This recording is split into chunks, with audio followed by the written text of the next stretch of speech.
Assalamu alaikum. Hello friends, how are you?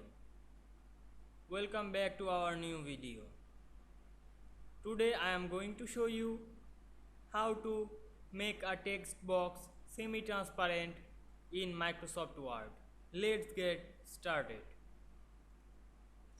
Firstly, we have to open a Word document. Then we create a semi-transparent text box. Click the insert menu, then click text box option and choose any text box. Now you want to create this text box, a semi-transparent text box. Click the text box and click shape fill.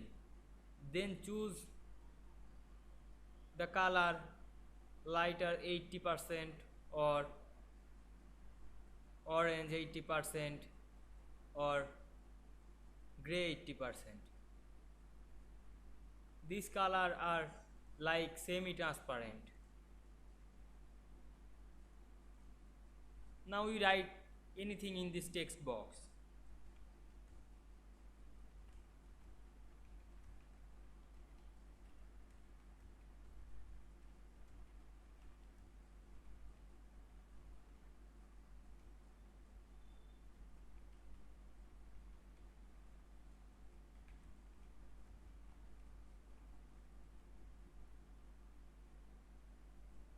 I hope you enjoy the video.